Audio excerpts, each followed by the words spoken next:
There's something oddly cruel about mirrors. They don't lie, they don't flatter, and they don't ever look away. Every morning, like some half-broken ritual, I stand in front of the mirror in my bathroom, not out of vanity, but necessity. I need to know if something new has grown overnight. This morning, there is a small bump, slightly red, sits just above my left eyelid. I touch it gently, like testing a bruise. It's tender. It always is, at first. Later it might swell, harden, stretch my skin until it feels like it's not mine. Maybe it will stay that size, maybe it won't. I stopped making predictions years ago. I guess you're number 401, I mutter. I try to smile, but the skin on my right cheek stretches unevenly now. Even my expressions are out of sync. I'm 30 years old, and I have over 400 tumors on my body. That's not a poetic metaphor. They're real. Some the size of peas, others like walnuts, a few even larger than a child's fist. They're everywhere, clustered down my spine, scattered across my arms and chest, hidden in places I've learned never to mention out loud. I wear long sleeves, even in summer. I don't go to public pools. I haven't been to the beach in over a decade. I haven't looked anyone directly in the eye for almost as long. Out there, in the world, I pass as someone weird, or sick, or disfigured, sometimes even dangerous. I see it in their eyes before they look away. They don't know what it is. I don't blame them.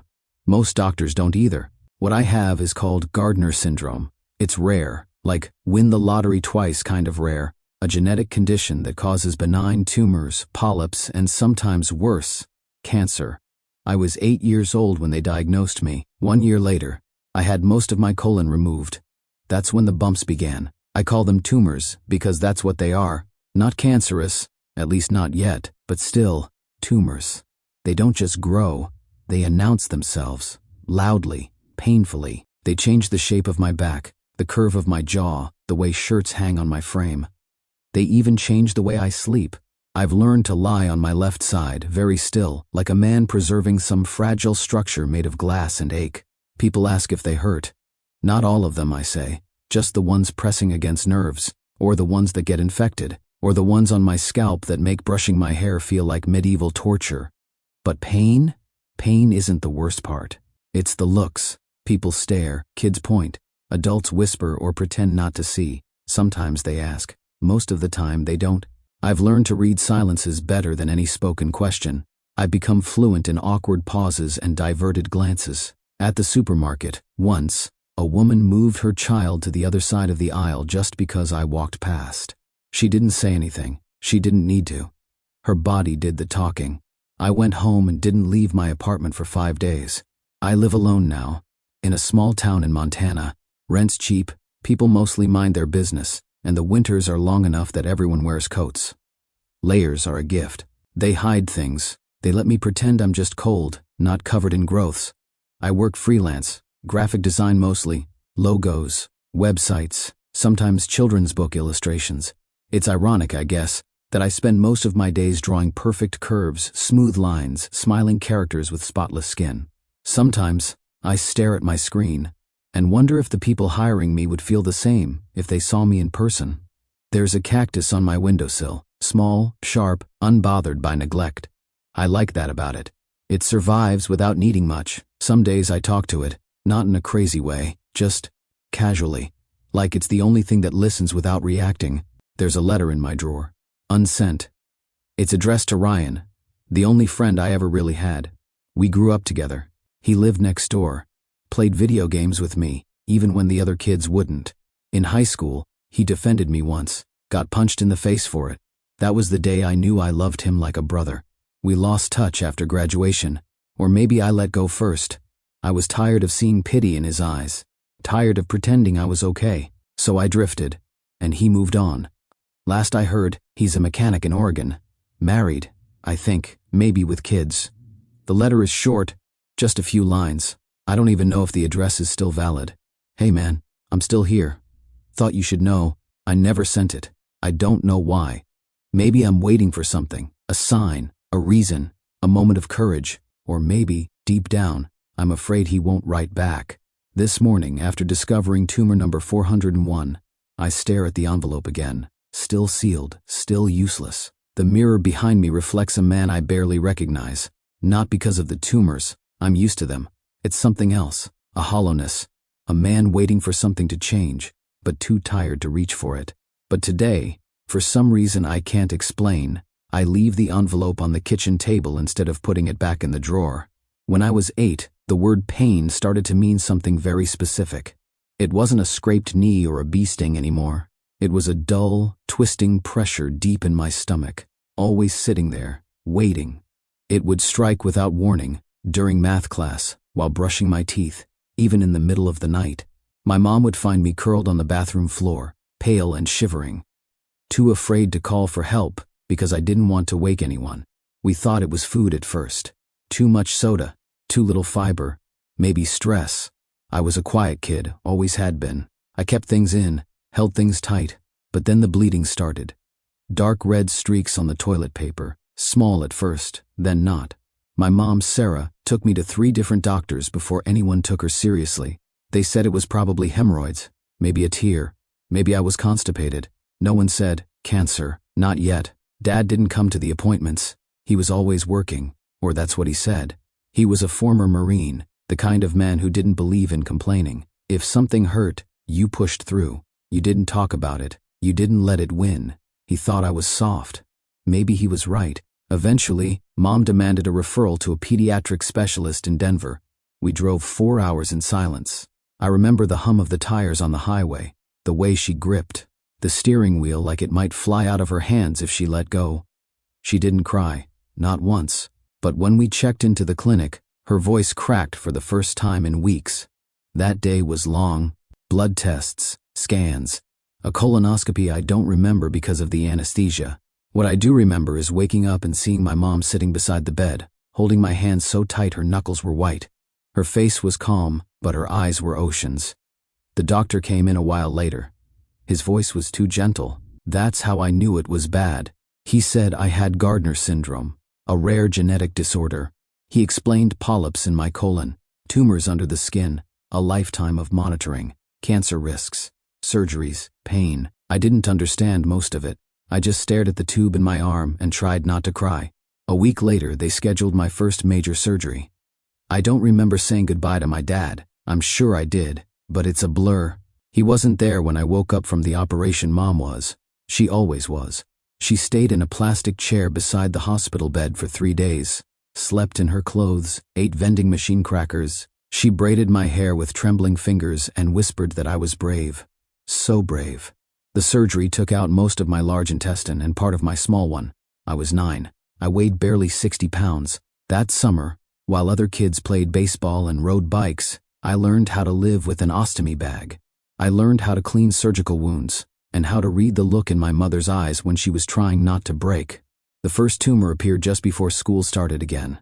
A small, firm bump behind my right ear. We thought it was a swollen gland. Then another one showed up on my left shoulder blade, then a third on my ribs. Within months, my body was changing faster than anyone could keep up with. The pediatrician said the tumors were epidermoid cysts. Benign, not dangerous. Annoying, not alarming, he called them. But they kept coming. Some itched, some ached. A few would burst on their own, leaking thick, yellow-white paste that smelled like infection. Every time I asked my mom if I was okay, she said, "You're perfect." But her voice always caught on that last word. My dad said less and less. He stopped asking about my doctor visits. When I showed him a new bump once, he stared at it for a long time and then said, "Toughen up." That was it. We used to eat dinner as a family. Now we ate in shifts. Mom and I at 6, Dad around 9, if at all. He spent more time in the garage, fixing things that didn't need fixing, staring at old war medals. I knew he didn't hate me. He just didn't know how to love me like this. Going back to school that fall felt like stepping into a theater where everyone already knew their lines, except me. I wore a hoodie, not because it was cold, it was still early September, but because I didn't know how else to hide the way my body had changed. The bump behind my ear was easy enough to conceal. The one on my shoulder wasn't. I'd taped gauze over it and hoped no one would notice. They did. Children, especially at that age, don't know how to hide their stares or their whispers. In homeroom, I heard the first one, "What's wrong with his neck?" I pretended not to hear. That became a skill, pretending I was fine, pretending I couldn't feel the eyes on me, pretending the stares didn't make my skin burn more than the tumors ever could. I stopped raising my hand in class. I sat in the back whenever I could. I learned to make myself small. But making yourself small only works when people let you disappear. One day, in English class, we had to do oral book reports. I prayed I wouldn't be called. I had barely slept the night before, imagining all the ways I could humiliate myself. But Mrs. Parker, a woman with sharp glasses and sharper opinions, had other plans. "Kenneth," she said, peering over her clipboard, "why don't you come up and share your report with the class?" I froze. I didn't finish, I mumbled. "Didn't finish?" She clicked her tongue. "You've had a week." I wasn't feeling well." Her eyes narrowed. "Well, I suppose we all have things we deal with," she said, with a glance toward my hoodie. "But excuses don't build character. Participation does." A few kids snickered. I felt my throat tighten. "Come on," she pushed. "Up front." I stood. I wish I hadn't. My movements pulled the fabric of my hoodie tight against my back, where one of the bigger cysts had been throbbing all day. I winced. The moment I reached the front, I felt it, a tug at the back of my hood. Someone had yanked it down. I spun around, too shocked to speak. The boy behind me, Marcus, tall, athletic, smug, just grinned. "Thought we should see what's under there." Laughter, not loud but sharp, cutting.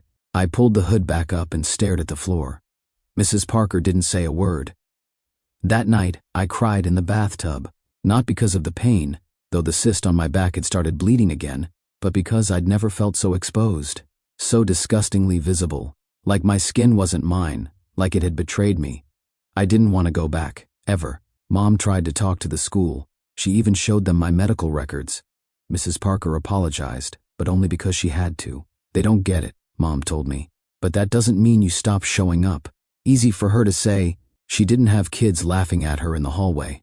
Still, she let me stay home for 2 days. We baked cookies, watched cartoons. She told me about her childhood, how she once broke her ankle falling out of a tree and still climbed the same tree 2 weeks later. "You don't stop being brave," she said, "just because the world makes it hard." Dad said nothing. When he got home from work, Mom told him about what happened. He didn't even look at me, just took off his boots, sat in his chair, and opened the newspaper. "What do you want me to do about it?" he muttered. Mom's voice cracked. "He's your son." He didn't answer. "Not really. Just turned the page." That night, I watched him from the hallway. He was in the garage, tinkering with something. Maybe the lawnmower, maybe a radio, maybe just the silence. I wondered if he saw me as broken, if somewhere deep down he wished for a version of me that didn't come with a diagnosis. I didn't hate him. I just didn't understand him, and I don't think he understood me either. The more my body changed, the more my dad seemed to vanish. Not physically. He was always there, at least in the same house. But emotionally, it was like trying to have a conversation with a locked door. Every time I reached out, he stayed quiet just long enough to remind me not to try again.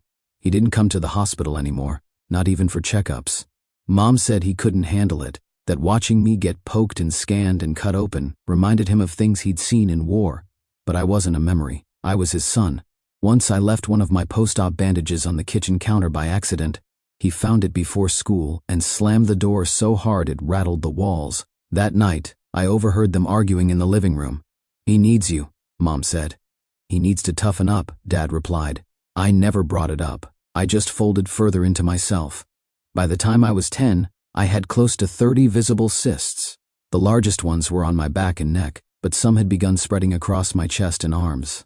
I wore layers, long sleeves under short ones, hats, even indoors. The more I covered up, the more invisible I felt, and strangely that felt safer. But there were moments I needed to come up for air, even just mentally. That's when I started drawing. It began with cartoons, silly sketches in the corners of my homework, exaggerated faces that looked nothing like mine. Then it shifted.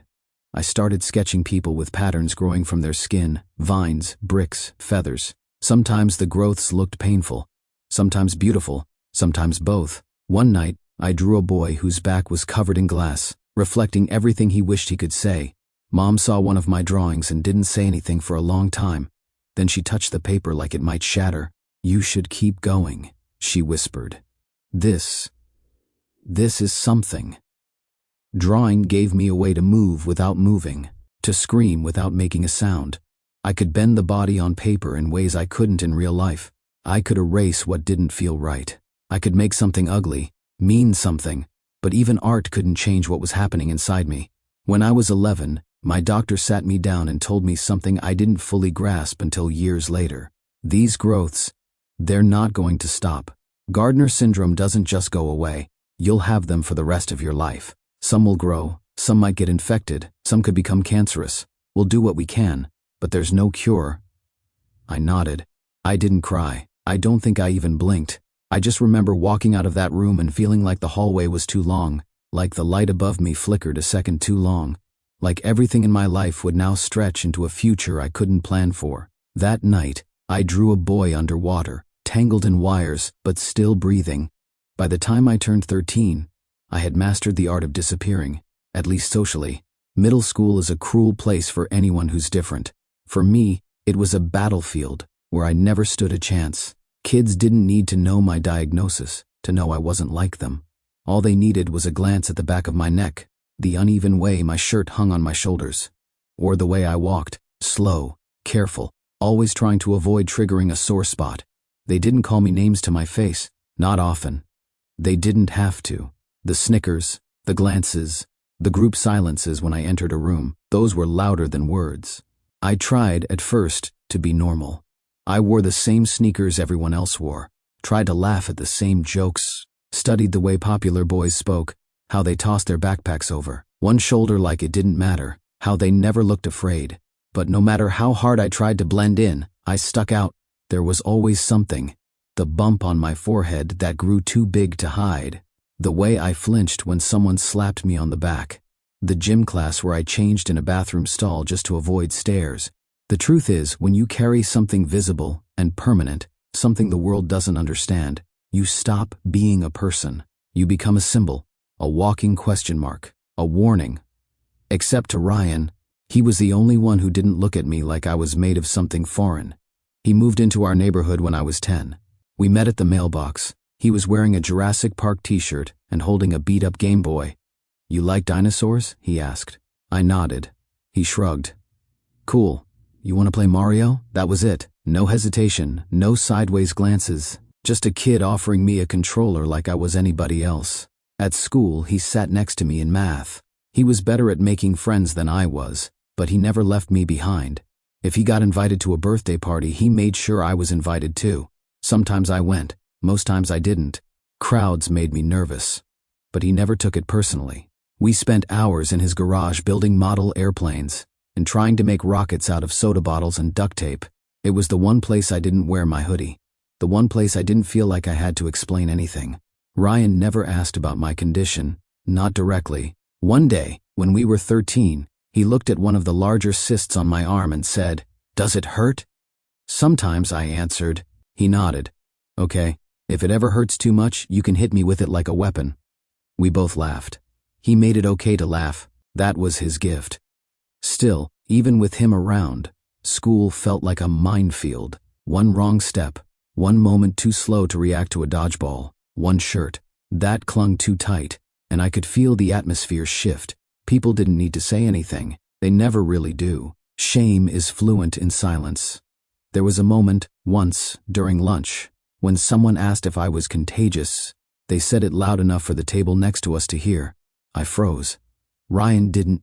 He stood up, all 5 feet and 90 pounds of him, and said, "Yeah, it's called badass syndrome. You should hope it's catching." No one messed with me for a while after that. I don't know if he realized what that moment meant to me, that someone would stand up, not out of pity, but out of loyalty. Like I was worth protecting. For a long time, he was the only reason I didn't hate school completely. But I also knew deep down that people like Ryan grew wings. They flew, they made friends, joined sports teams, dated, and people like me, we learned to stay on the ground. I never told him how scared I was that he'd leave me behind one day, because part of me already knew he would. It was Ryan's idea. "Come on," he said one Friday afternoon. "We'll drive down to the lake, just for a few hours. No one from school goes there, I promise." I hesitated. I hadn't taken off my shirt in front of anyone but doctors in years. Even gym class let me sit out now, one of the few perks of a medical note. But Ryan looked so hopeful, and the idea of sunlight, of water, of not being inside, it tugged at something inside me I'd almost forgotten: hope. So I said yes. We drove out the next morning in Ryan's older brother's rusted Toyota. The lake was 2 hours away, tucked between green hills and pine trees that smelled like something clean and unspoiled. The sun was high, the sky stupidly blue. It felt like a postcard someone forgot to write on. When we arrived, I sat on the shore while Ryan dove into the water, laughing like it had been bottled for joy. "You're not even going to try?" he shouted. I shook my head. "Dude," he said, wading toward the beach, "no one cares, it's just us. And like, that one old couple over there playing cards." I looked around. It was true. Maybe 10 people on the entire beach. No one seemed to be paying attention. "Fine," I said. My voice shook, even though I tried to play it cool. I peeled off my t-shirt slowly, like it might burn me. The wind touched my skin, and I instantly regretted everything. But Ryan just grinned and gave me a thumbs up. Hell yeah, that's what I'm talking about. I walked into the water up to my waist. It was cold, but not unbearable. We floated for a while, threw a tennis ball back and forth, laughed. For a moment, I forgot. Until I didn't. We were chest deep when a group of people arrived. A woman, maybe in her 30s, and 2 kids. They settled their things a few feet from where we had left our towels. I watched them, watched her glance around. Then her eyes landed on me. She froze. Her gaze narrowed. Her eyebrows pulled together in something that wasn't confusion. It was discomfort, fear, maybe even disgust. Then she turned to her children and said, not quietly, "We'll set up over here instead." She grabbed their towels and moved 20 feet away, as if distance could protect them. I stood there, my chest half submerged, the cyst on my ribs glistening with lake water. I couldn't move. Ryan didn't say anything. Maybe he didn't know what to say. When we got out of the water, I put my shirt back on immediately. My hands were shaking so hard I couldn't grip the fabric. I used my teeth to pull the sleeve over my shoulder. We didn't talk on the drive home. When he dropped me off, I thanked him. He said, "You didn't do anything wrong." I nodded. "I know." But I didn't. That night, I sat in my room with the lights off. The air felt heavy, like breathing through soaked cotton.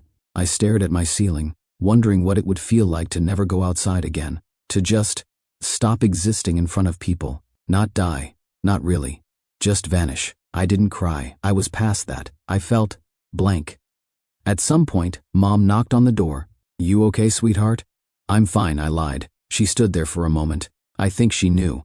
Eventually, I started drawing again. This time, I sketched a figure underwater, not swimming, sinking, with people watching from above as if it were a show. That's how it felt.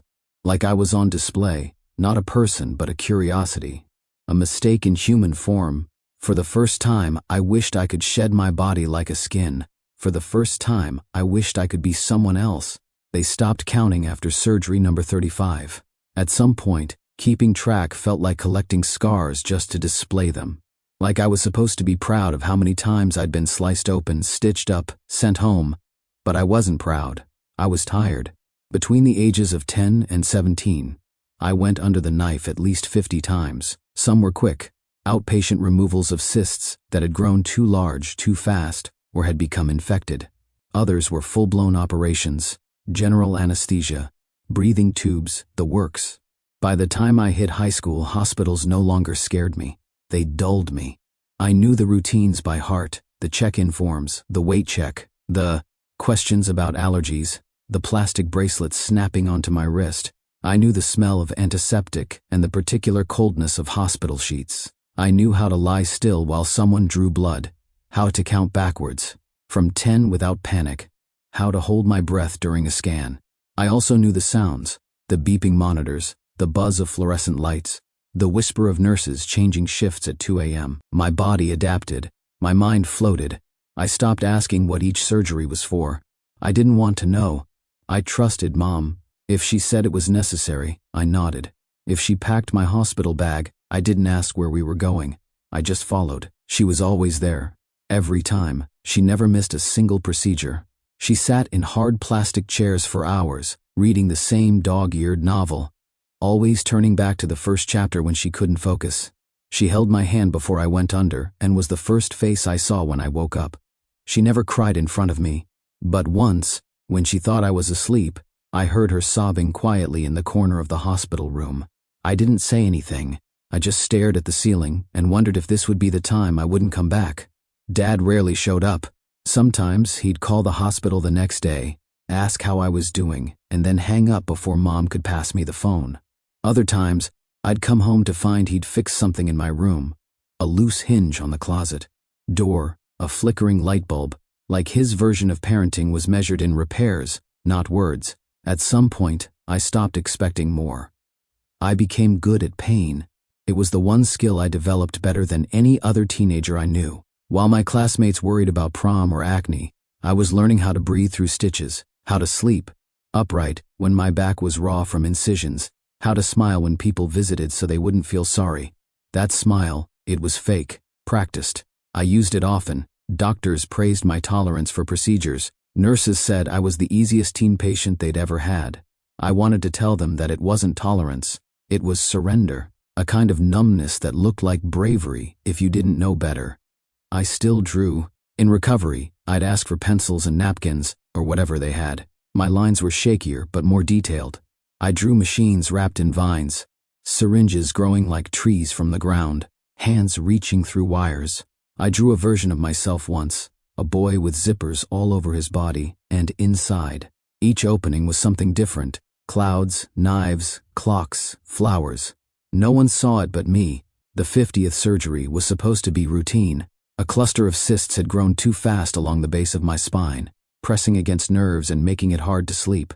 The doctor said removing them would help. Simple procedure. In and out. I remember nodding. I remember the gown, the lights, the anesthesiologist making small talk about summer movies while prepping the fourth. You remember counting backwards from 10. Then nothing. Then everything. It didn't feel like a dream. It didn't feel like sleep. It felt like floating through a room that wasn't a room. Like sound had been turned off, but I could still hear something. A hum, deep and low, vibrating through bone. I tried to move. I couldn't. Tried to speak. Nothing. And then, slowly, like surfacing from underwater, panic. A desperate, primal realization: I'm not breathing. The hum got louder. The light above me turned into a pulsing blur. My body was somewhere far away. Unreachable, untouchable. I wanted to scream. But I had no mouth, no lungs. And then, just as suddenly as it started, it stopped. I gasped awake like a man pulled from the bottom of a lake. The room around me came into focus. Nurses moving fast. A monitor beeping too fast. Voices clipped, urgent. Mom was there. Her face pale, lips trembling. She grabbed my hand the second I looked at her. "You're okay," she said, but her voice cracked on the second word.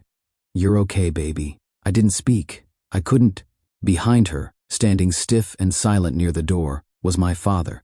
He wasn't in his work uniform. He wasn't fixing anything. He looked older than I remembered, and scared. For the first time, truly scared. His hands were clenched so tight they were shaking. We locked eyes. It only lasted a second, but in that second, I saw something I had never seen in him before. Regret. Real, heavy, hollowing regret. It hit me harder than the panic had. They kept me overnight for monitoring. The doctors said I'd had a bad reaction to the anesthesia, that my vitals dropped too quickly, that they brought me back within seconds, that I was lucky. I didn't feel lucky. I felt invaded, like my body had betrayed me one too many times, and now even sleep wasn't safe. I didn't talk much during recovery. I didn't cry, but when Mom tried to hold my hand again the next day, I gently pulled away. At home, I stood in front of the mirror and lifted my shirt. The incision on my back was clean, covered in sterile bandages. I didn't care. What haunted me wasn't what they'd cut out. It was how close I'd come to never waking up, and how no one would have been surprised. That night, I sat both my parents down in the living room. "I'm done," I said. Mom blinked. "What do you mean? No more surgeries, no more hospitals. I don't care if the tumors double. I don't care if they hurt. I'm done being carved open like a science project." "Kenny," she started. But I shook my head. I need to feel like I belong to myself, not to charts, not to hospital beds, not to doctors who say routine and nearly kill me. Me. Silence. Then, to my surprise, my father spoke. "You get one life," he said, low and hoarse. "Live it on your terms." And just like that, something shifted. I wasn't better. But I was no longer a patient. I was a person, trying to reclaim whatever pieces of himself still remained. After I stopped the surgeries, I thought things might get better. They didn't. At least not right away. The tumors kept growing, not as fast, maybe just slower enough that I could pretend to ignore them. But they were there, always there. Like uninvited guests I was too tired to kick out. I turned 20 in silence. No party, no cake, no friends. Mom tried. She made my favorite, lasagna, layered with far too much cheese, and gave me a card that said, "You are more than what hurts you." I kept it in a drawer. By then, we had moved to Montana. Smaller town, colder winters, fewer eyes. Dad said it would be a good reset. I knew the truth. He wanted to be somewhere no one asked questions. We rented a small house at the edge of town. I turned the attic into my room. The ceiling sloped low, and the windows leaked during storms, but it felt safe, removed, like a place the world had forgotten. That suited me fine. I found work online. Graphic design, nothing fancy, logos for small businesses, flyers for events I'd never attend, websites for companies with smiling stock photos of people I'd never meet. It paid enough. More importantly, it didn't require me to show my face. My days became repetitive. Wake up, check emails, sketch, send drafts, wait for feedback, eat something maybe, scroll through art forums, watch old movies with the sound turned low. Sometimes I didn't leave the house for a week. Sometimes I didn't shower. Sometimes I stared at the walls so long I started seeing shapes in the cracks. I wasn't miserable. That's the thing people misunderstand about depression. It's not always crying or screaming into pillows. Sometimes it's just gray. Endless, quiet gray. A slow fade of color until even joy feels like too much effort. There was a cactus on the windowsill in my attic. A gift from Mom. I watered it once a month. Sometimes I forgot. It didn't seem to mind. It just kept growing, slowly, stubbornly. I liked that about it. In my sketchbook, I started drawing cities made of bone and skin, bridges held together by scars, houses with windows shaped like eyes, always watching. I never showed them to anyone. Then, one afternoon, while sorting through old email accounts I hadn't checked in years, I found it. A message from Ryan. The subject line was simple. "Hey, you alive?" I stared at it for a long time. My hands didn't move. He had written it 2 weeks ago. I opened the email. "Kenny, so, I'm getting married. Crazy, right? Never thought I'd be the type, but she's amazing. Thought about you the other day. Found one of our old rocket sketches.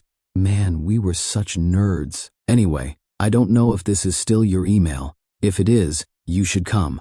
Weddings in August, no pressure. Just wanted you to know I still think about you. Ryan." I didn't respond. Not that day, not the next, but I kept the tab open. Every time I opened my browser, there it was, waiting. I read the message more times than I could count, memorized the punctuation, tried to hear his voice between the lines. We hadn't spoken in years. Not since high school, not since I pulled away, because I didn't want him to see me become a shell of the boy he used to know. But now I wondered if maybe, just maybe, someone still remembered the parts of me I hadn't. That night, I couldn't sleep. I lay in bed, staring at the sloped ceiling above me, watching the headlights of passing cars draw thin stripes of light across the cracked plaster. The email from Ryan looped in my mind like a song I didn't know the words to. "You should come." That sentence pressed against my chest in a way that felt heavier than any tumor ever had. He didn't ask why I vanished. He didn't beg me to explain. He just remembered and invited me back, as if no time had passed. But time had passed, and it had not been kind. I imagined showing up at his wedding, standing in the back, hiding beneath a suit jacket 2 sizes too big. I imagined people whispering, staring, wondering if I'd wandered in by mistake. I imagined Ryan's fiancée pulling him aside to ask, "Who is that man?" And then, I imagined Ryan smiling and saying, "That's Kenny." The idea made my throat tighten. At 3 a.m., unable to quiet my mind, I sat at my desk and opened a new tab. I typed the word slowly, Gardner syndrome cyst removal without anesthesia. I hadn't searched anything about my condition in years. It used to hurt too much. Reading stories of people who died young, watching videos of painful surgeries, feeling like every headline was a countdown to my own expiration date. But tonight felt different. Tonight, I wasn't looking for answers. I was looking for hope. One of the top results was a YouTube video, removing giant cyst on patient with Gardner syndrome. Dr. Pimple Popper. I hesitated, then I clicked. The screen filled with soft lighting and a calm, reassuring voice. A doctor, Sandra Lee, explained the procedure while working gently on a man's back. He had bumps, many, some larger than mine. He looked tired, nervous, but he was there. He was doing it. No general anesthesia, just local numbing, talking, breathing, awake. I watched as she removed a massive cyst, layer by layer, her tone never changing. Respectful, careful, human. The man on the table didn't scream. He didn't panic. He joked. He laughed, even. And at the end, when Dr. Lee showed him the before and after, he smiled in a way that made my chest ache. Because I wanted that smile. I hadn't smiled like that in years. I watched 3 more videos. Then, before I could talk myself out of it, I found her clinic's website. There was a contact form. Name, email, brief description of your condition. Attach images optional. My fingers hovered above the keys. What was I doing? I hadn't let anyone touch me medically in almost 10 years. I'd walked away from the system, from the surgeries, from the risk. But something in me, small but persistent, whispered, what if this is different? I typed my name, my email. Under description I wrote, Hi, my name is Kenny. I'm 30 years old. I have Gardner syndrome. I've had over 50 surgeries in my life, but none in the past decade. I stopped because I almost didn't wake up from my last one. But lately, I've started wondering if maybe I'm ready to try again. Just one, maybe 2. The tumors are getting worse, and I'm getting tired. I saw your videos. You treat people like people. That means more than I can explain. I stared at the box where it said, Attach images. For a long time, I couldn't do it. Then I stood, walked to the mirror, took off my shirt, and used my phone to take a picture of my back. I didn't look at the photo, I just attached it. Then I hit send. The reply came 3 days later. I almost deleted it by accident. It landed in my spam folder, nestled between junk ads for discounted vitamins and newsletters I never subscribed to. The subject line read, Gardner syndrome consultation request. My chest tightened. I opened it. Hi Kenny, thank you for reaching out to us. Dr. Lee has reviewed your submission and would like to offer you a consultation. We understand that you've been through a lot, and we want to approach this with care and compassion. If you're comfortable, we'd be happy to schedule an in-person evaluation. We're based in Southern California. Please let us know if travel is possible, and we can provide further instructions. Warm regards, Christina, patient coordinator. I read the email twice. Then again, my fingers hovered over the keyboard, unsure if this was bravery or another mistake. But I wrote back. I said yes. The next week was a blur of logistics. Finding a cheap flight, packing for warm weather, digging my passport out of the bottom drawer just in case they needed ID. Mom offered to come. I told her no, I needed to do this alone. She didn't argue. She just gave me a hug that lasted longer than usual and pressed a folded piece of paper into my hand. It said, You're already braver than most people will ever be. The plane ride was quiet. I sat by the window and kept my hoodie up. No one talked to me. I didn't mind. I watched clouds drift like slow, soft continents and tried not to think about what was waiting on the ground. The clinic was in a modest building, nestled between a florist and a dentist's office. The sign outside read, Skincare Institute, Dr. Sandra Lee. The font was neat, understated, human. Inside, the air smelled like citrus and something faintly floral. The receptionist smiled like she meant it. Hi, Kenny, she said. Dr. Lee will be with you shortly. My name, not the patient, not him. I sat in the waiting room, hands trembling slightly on my lap. I was wearing a long-sleeved button-down, clean jeans and shoes I hadn't put on in over a year. I'd shaved, barely, but I tried. The door opened. A woman stepped out, maybe late 30s. Calm eyes, blue scrubs, hair pulled back, no lab coat, no clipboard. Kenny? I stood. She offered her hand. I'm Sandra. It's good to meet you. Her handshake was warm, firm, not the kind of overly careful grip I was used to. the kind people use when they're afraid to touch you too much. Hers said, "You're here, I see you, let's begin." We walked into the exam room. It was simple, clean, a small tray of instruments, a soft chair, a couple of framed photos. On the wall, flowers in macro, skin cells under a microscope. "Before we talk medical," she said, sitting on a stool across from me, "I just want to say, thank you for trusting us." I nodded, unsure how to speak without my voice cracking. "You've been through a lot. I read your message. I can't imagine how hard it must have been to hit send." "It took me 4 hours," I said. She smiled gently. "That's faster than most." She asked about my history, not like a list but like a conversation. I told her about the surgeries, the fear, the break, about how I hadn't let anyone touch me in a decade, about how tired I was of hiding. She didn't interrupt. She didn't take notes. She just listened. Eventually she said, "Would it be okay if I took a look at your back?" I hesitated, then nodded. I unbuttoned my shirt slowly, turned around, and heard her soft inhale. Not a gasp, not revulsion, just recognition. She examined the clusters gently, pressing here and there with gloved fingers, occasionally murmuring to herself. "I see what you meant," she said. "There are quite a few, but I think we can start with 1 or 2. Maybe the big one near your shoulder blade." I nodded again. "Today, if you're comfortable." I was shaking, but I said yes. The procedure room was warmer than I expected. Soft instrumental music played from a small speaker in the corner. Nothing dramatic, just gentle piano, maybe something classical. I sat on the padded table, back exposed, while Dr. Lee and a nurse named Christy moved around me with the calm precision of people who knew exactly what they were doing. "You okay?" Dr. Lee asked as she pulled on her gloves. I nodded, though my pulse was racing. "Just remember," she said, "you're in control. If anything hurts or feels wrong, you tell me. We stop, no questions." That alone made something unclench inside me. She numbed the area first, a few pinpricks, a strange pressure, a dull burn, then silence as the medication sank in. She tapped lightly around the bump near my shoulder blade. "Feel that? No. Good. Here we go." I felt nothing at first, just the faintest tug, like someone peeling tape from skin. She narrated softly as she worked. Not for the camera, not for the nurse, but for me. "This one's deeper than I thought. A little fibrous, but we're okay." I kept my eyes closed, my hands gripped the sides of the table. My breath came slowly, deliberately. She talked to Christy about weekend plans, about her dog, about a movie she wanted to see. The casual tone did more to steady me than any sedative ever had. At some point, I felt a faint wetness on my side. "That's normal," she said. "This one's releasing a lot.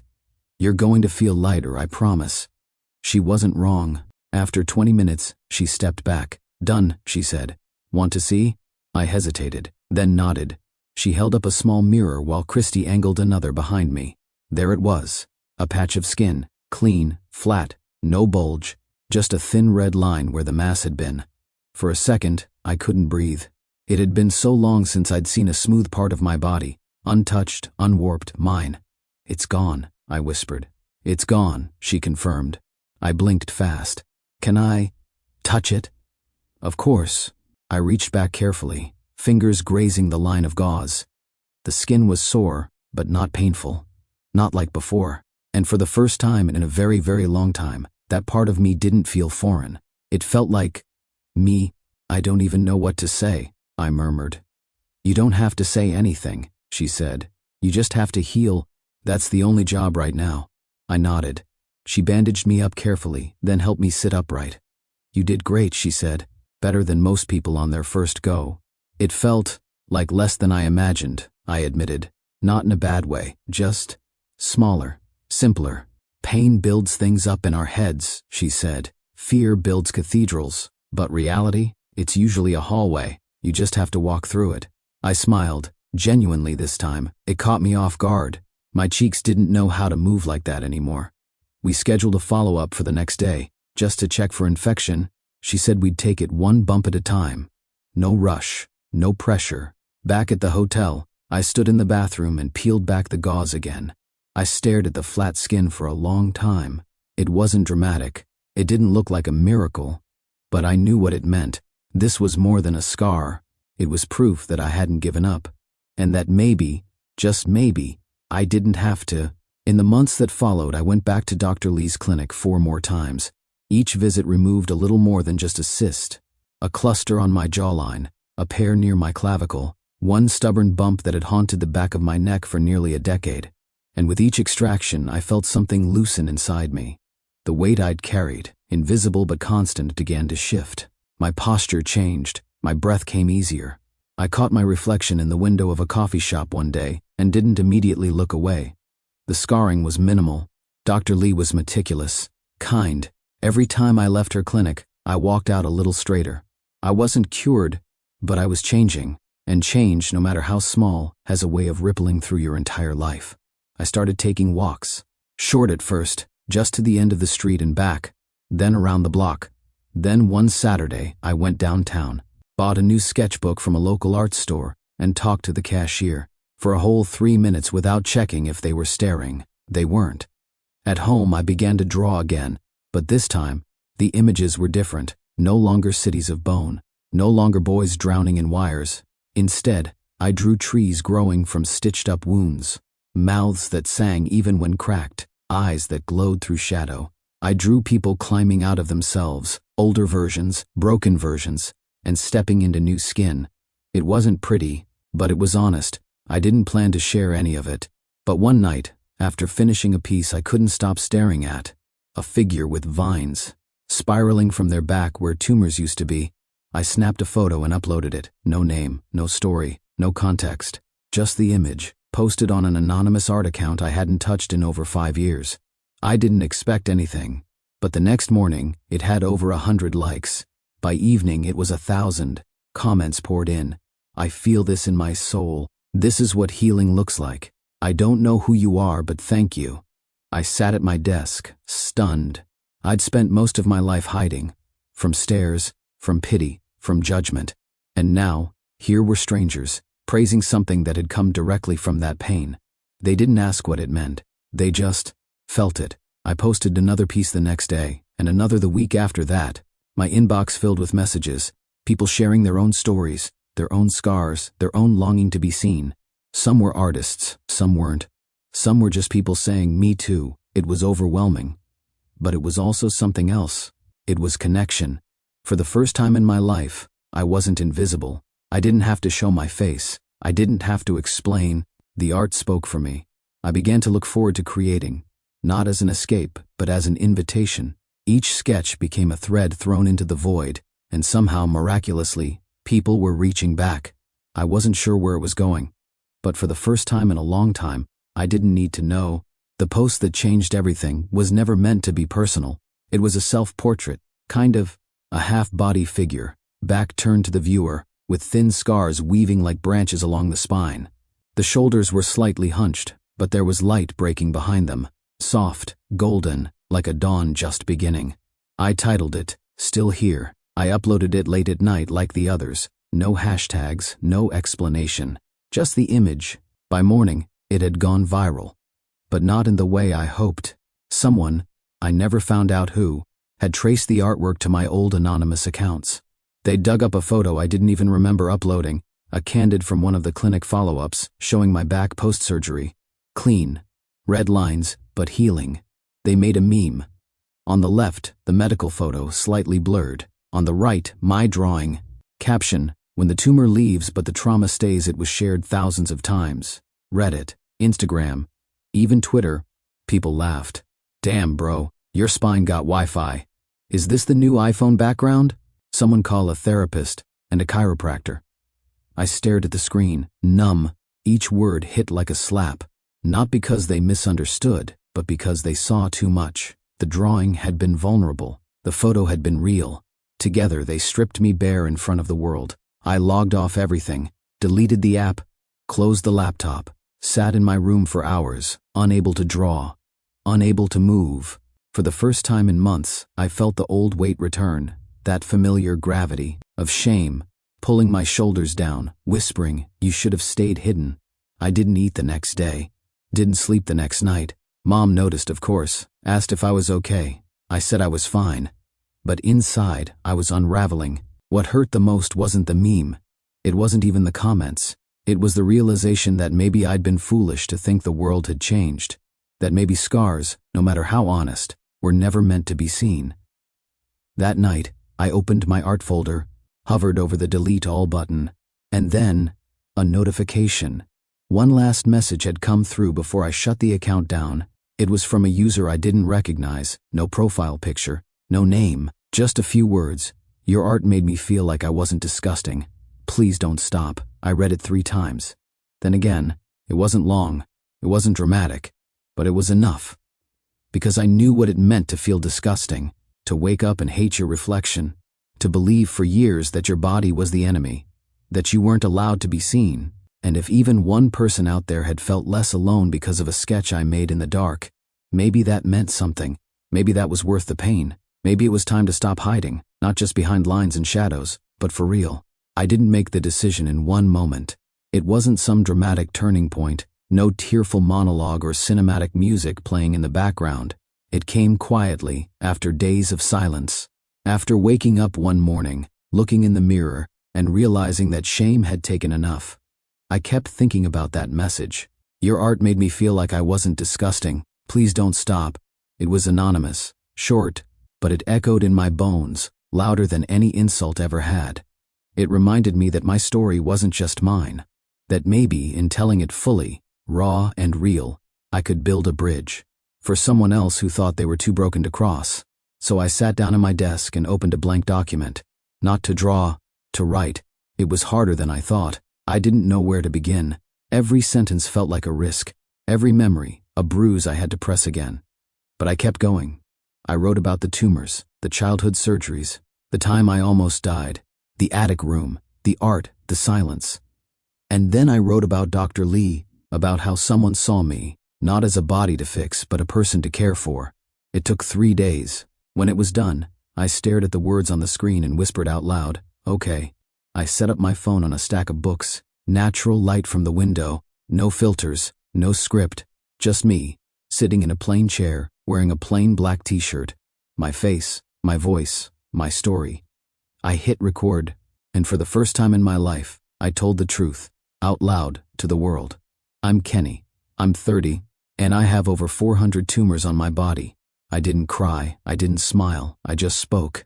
I talked about Gardner syndrome, about growing up in fear, about the surgeries, the scars, the years spent hiding. I talked about how art saved me when medicine couldn't, how strangers online reminded me I still mattered. Then I held up one of my drawings, the one with the vines growing from scars, and said, "This is what survival looks like. And if you've ever felt like your body betrayed you, you're not alone." I ended the video with a quiet thank you. Then I sat there staring at the screen, heart pounding. I almost deleted it. Instead, I uploaded it to YouTube. No monetization, no ads, no clickbait title, just, "My name is Kenny, my life with Gardner syndrome." I hit publish, and I waited. The first comment came within minutes. It simply said, "Thank you for sharing this. You're not alone." Then another, and another. By the end of the night, the view count had climbed past 10,000. The next morning, it was at 50. Comments flowed like a river. Not trolls, not mockery, but real people, pouring their hearts into a comment box because, somehow, this stranger on their screen had given them permission to feel seen. There were messages from young women dealing with autoimmune disorders, from a father who had lost his daughter to a rare genetic illness, from a teenager in rural Texas who had never told anyone about the tumors on her legs. They wrote about shame, about fear, about hiding in oversized clothes and avoiding mirrors. They wrote about carrying silence like a second skin. They wrote about how, for the first time, they didn't feel like monsters. I read every message, sometimes twice. Some made me cry. Some made me sit in stunned silence, hand over my mouth, feeling the same weight I used to feel. Except now, it wasn't crushing. It was shared. And somehow, that made it lighter. Emails began arriving. A journalist from a health and science blog asked to do a feature. A support group in Oregon invited me to join a virtual panel. An artist from Toronto said they'd been following my account for months and wanted to collaborate. And then, the message that made me pause. Subject line: The Ellen Reconnect Show, guest invitation. At first, I thought it was spam, a prank, someone messing with me. But no, It was real. They had seen the video. The producer said my story had touched the staff deeply. They wanted to feature me in their upcoming episode about resilience. It would include a segment with Dr. Lee, who had already agreed to appear. They wanted to fly me to LA, expenses paid, no pressure, just a conversation. My heart nearly stopped. I hadn't been in front of a crowd in over a decade. The thought of cameras, lights, national TV, it was terrifying, but also thrilling. I didn't say yes immediately. I sat with it for 2 days, pacing around my apartment, rewatching the video I had made, rereading the comments. I remembered the version of myself who flinched at his own reflection, the boy who thought he had to earn love by disappearing, the man who almost deleted the very video that was now giving strangers the courage to speak. And I thought, if I can sit in front of a camera in my attic, I can sit on a couch and tell the truth again. I emailed back. I said yes. The night before the flight, I barely slept. I tried on 3 different outfits, none of which felt quite right. Eventually, I settled on something simple: dark jeans, a crisp shirt, and the necklace Ryan had sent me for my birthday, a small silver rocket, just like the ones we used to draw. At the airport, I kept my hoodie up, but this time, it wasn't to hide. It was just comfort. I watched the people around me: business travelers, families with tired kids, couples, holding hands, and for once, I didn't feel like I existed on a different planet. I felt like I was part of the world again. When I landed in LA, a driver picked me up holding a sign with my name on it. We drove past sunlit palm trees and bougainvillea blooming on every wall. The city felt wide open, like it had room for someone like me. At the studio, the team was warm, respectful. The makeup artist asked if I wanted to cover any scars, and when I said no, she just nodded and said, "You look great as you are."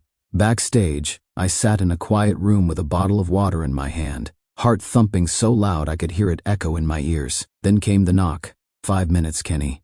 I stood, took a breath, walked toward the door. The hallway outside the studio was colder than I expected. Not freezing, just enough to make my fingers tighten around the paper cup of water they'd given me. I stared down at the floor, at the way the tiles gleamed under the artificial lights, and tried to focus on my breath. In, out, in, out. I could hear the muffled hum of the audience beyond the doors. Laughter, applause, the host's voice, familiar, warm, practiced. They were introducing me now, and now, please welcome a man whose bravery has inspired millions. Kenny Miles. That was me. My legs moved before I told them to. The doors opened. A wave of sound hit me, not deafening, not aggressive, but full. People clapping, smiling, on their feet. I stepped into the light. The studio was bigger than I imagined. Cameras perched like silent watchers, rows of faces, some blurred by the glow, a couch waiting under spotlights, and her, the host, standing with open arms and a smile that didn't feel like television. She stepped forward and hugged me, not a pat on the back kind of hug, a real one. "Welcome, Kenny," she said into the mic, then turned to the audience. "Let's give him one more round of applause." They did. I tried to breathe.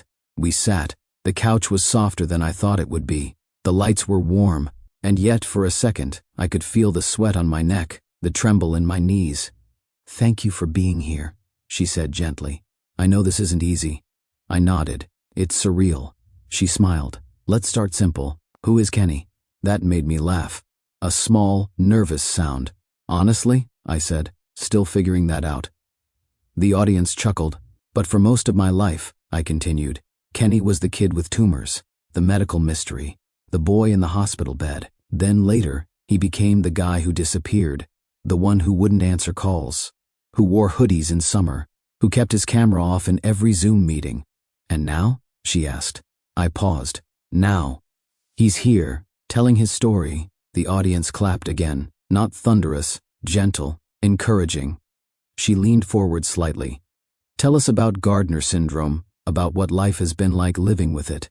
So I did. I told them everything, not just the clinical version, not just the facts. I told them about the night I woke up from surgery at age 9 and thought I was floating, about the time I tried to go swimming at a public pool and heard a little boy ask if I was melting. I told them about the attic, the sketchbooks, the near decade of silence, and I told them about Dr. Lee, how her voice, steady and calm, cut through fear sharper than any scalpel. How she peeled not just tumors from my body, but layers of shame I didn't even know I still carried. She looked at me, I said, like I wasn't a problem to solve, just a person worth helping. The host reached out and gently placed her hand on mine. You are. The lights didn't feel so bright anymore. The room didn't feel so big. I could feel something shifting, not in them, in me. I wasn't afraid of being seen, not anymore. The host took a short pause, glancing at her cue cards, then at me. Kenny, she said gently, we actually have a little surprise for you. I blinked. A surprise?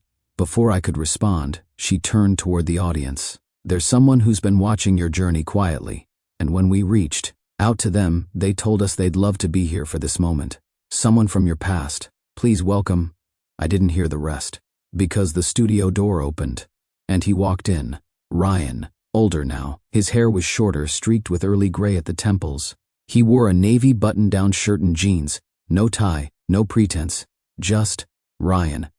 For a second I thought I was dreaming. Then he smiled. That same crooked grin I hadn't seen in over a decade. The audience clapped, confused but warm. But in my ears, it was all muffled, like I'd been dropped underwater and time had slowed to a crawl. He stepped closer.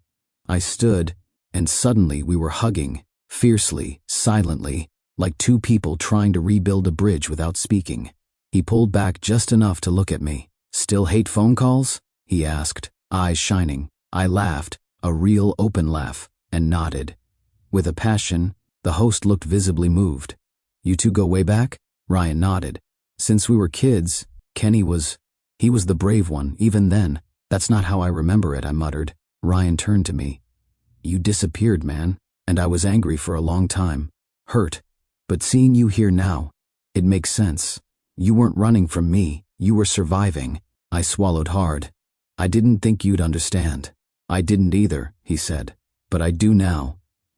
We sat back down together. The host gave us a moment, then leaned forward. Kenny, we've heard your incredible story, and I know so many people watching right now are thinking about their own battles, visible or not. If you could say one thing to someone who's hiding, like you once did, what would it be? I thought for a long moment.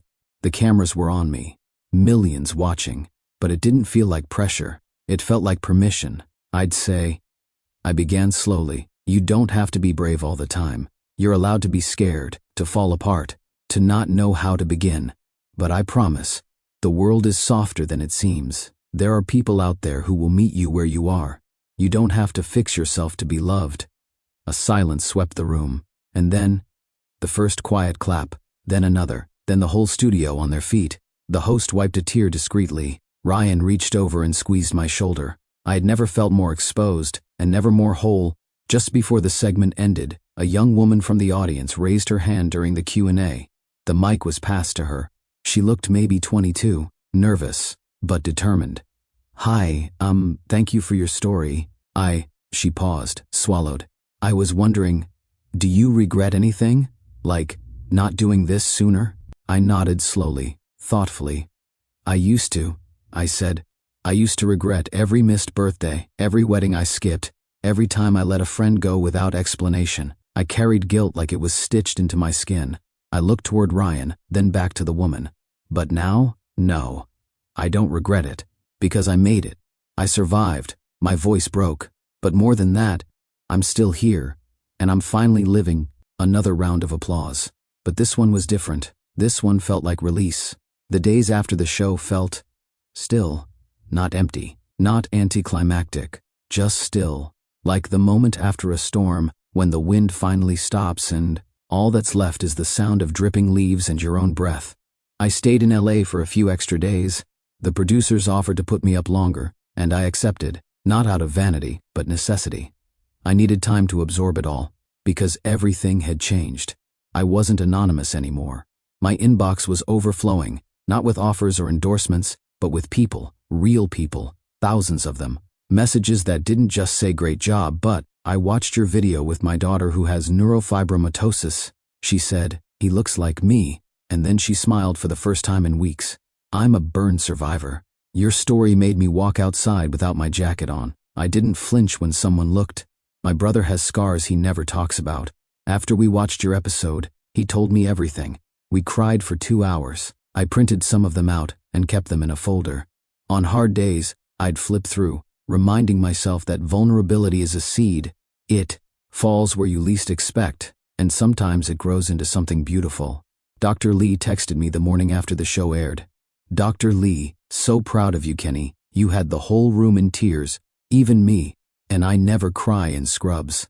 I replied, Kenny, thank you for giving me back my back. She sent back a smiley face and a scalpel emoji. I went for a walk later that day. No hoodie, no cap, just me, in a t-shirt, letting the sunlight hit every inch of scarred skin like it belonged there. And people looked, but it was different. They didn't flinch, they didn't whisper. Some smiled. One woman touched my arm and said, You're Kenny, right? From the show? Thank you. I was learning that being seen didn't have to mean being judged. Sometimes it just meant being seen. When I got home, the first thing I did was open my sketchbook, blank page, white as morning.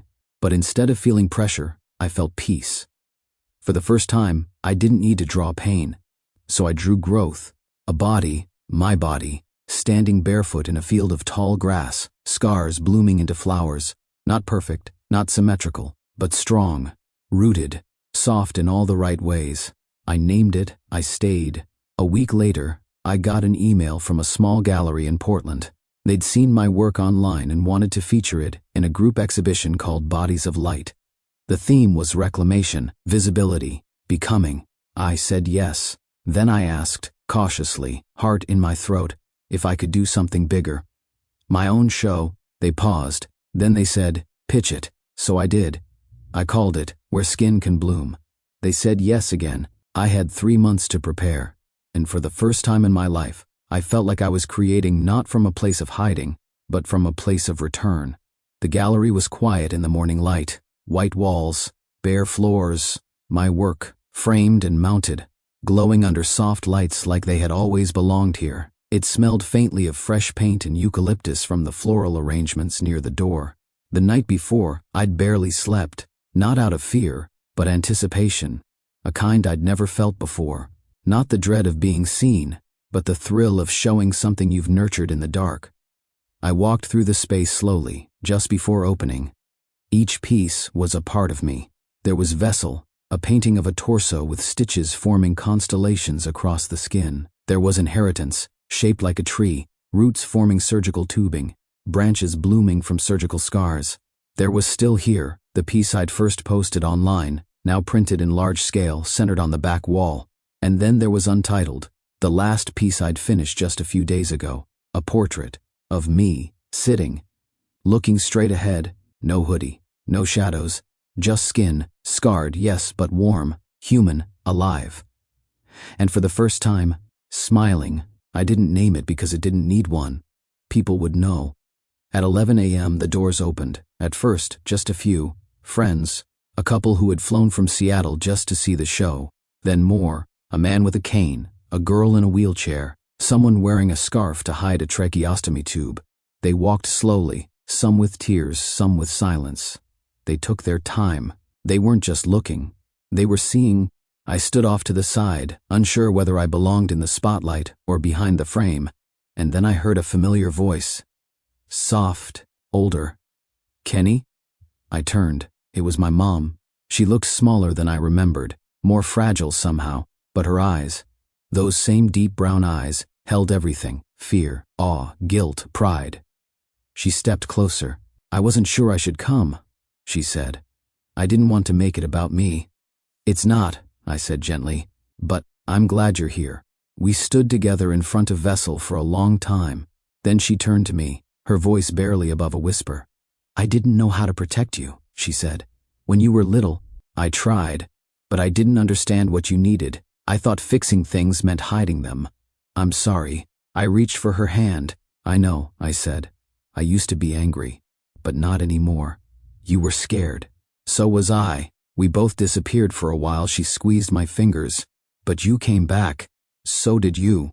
A pause. Then quietly, I love you. It was the first time I'd heard it in years.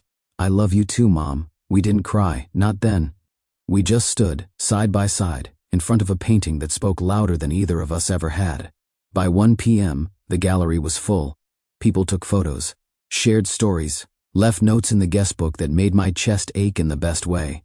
Someone asked for a signature. Someone else said their child wanted to start painting again because of me. But the moment I'll never forget came near the end of the day. A young boy, maybe 11, walked up to Untitled. He stared at it for a long time. Then he looked at me. "You're not scared to show your face?" I smiled. "Not anymore." He nodded slowly. "I want to be like that." "You already are," I said. He didn't say anything else. He just reached out, touched the corner of the frame, and smiled back. That night, after everyone had left and the lights had dimmed, I sat alone in the gallery with Untitled, and for the first time in my life, I saw myself. Not the scars, not the weight, not the years lost. Just the man I had become, and he was blooming. Sometimes, survival doesn't look like winning a battle. It looks like waking up one more morning, still choosing to breathe, still choosing to live. Your scars don't make you less whole. They are proof that you've lived through something, and you're still here. Close your eyes, and imagine this. A man stands alone in a quiet gallery. He stares at a portrait of himself, smiling for the very first time. Not because the pain is gone, but because finally, he's no longer afraid to be seen. Now it's your turn. What's the one thing you've been hiding from the world, and maybe even from yourself? Tell us in the comments, or simply leave a, "If this story touched your heart." If this story meant something to you, don't forget to hit the like button, subscribe, and turn on the notification bell so you won't miss the next story that might just change someone's life.